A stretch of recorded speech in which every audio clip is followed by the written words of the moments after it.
Jaanuarikuu elektriarvete võrdlemisest on saanud rahvuslik spordiala, kellel ikkagi on rohkem. Tuleb nõustuda sellega, et need on väga oluliselt suuremad kui näiteks eelmise aasta novembris või detsembris. Me aga oleme unustanud veel ühe olulise komponendi, nimelt küttearved. Seda eelkõige kortermajade puhul, mis toimivad kaugkütte printsiibil.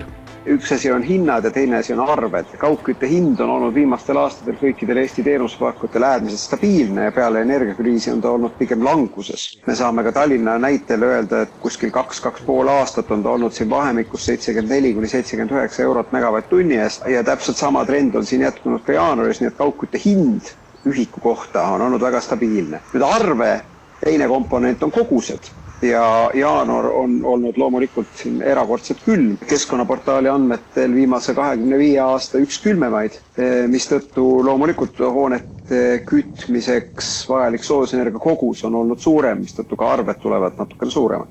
Kuigi valdavalt pole veel pealinna näitel kaugküttearved teele läinud, siis esimene indikatsioon näitab küll olulist hinnatõusu ja seda mitu korda. Siin me räägime 10% vahest, sest detsember ja november olid oluliselt soemad. Aga ma arvan, korteriühistud ja korterid, need loomulikult on kaugkütte kõige suuremad kliendid, et korteriühistute puhul on eelkõige küsimus selles, et missugune on hoone energiatõhusus. Kaugkütteettevõtted Utilitas ja teised kõik on aastaid rõhutanud, et korterelamute rekonstrueerimine toob energiaefektiivsuse.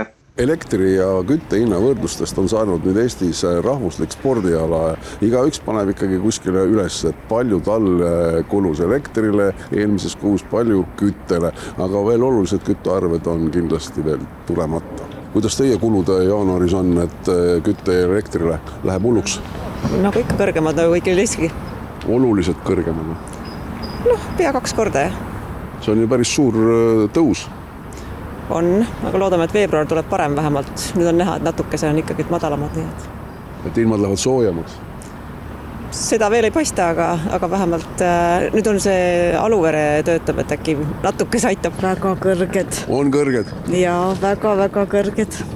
No, oskate ise loomustada 2 korda kõrgemad või kui palju?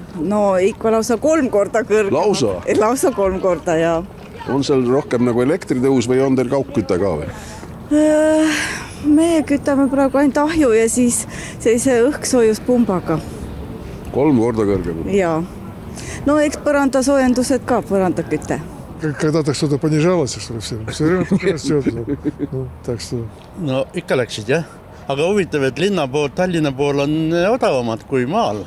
Maal on kallimad? Jaa, on. Kui palju läks kallimaks? Maa nii ei oska sulle täpselt ütelda muidugi, aga on ikka, jah. Vahe on. Küte ka? Küte ka ikka. Ja korteri hinnad on, kõik on tõusnud üles.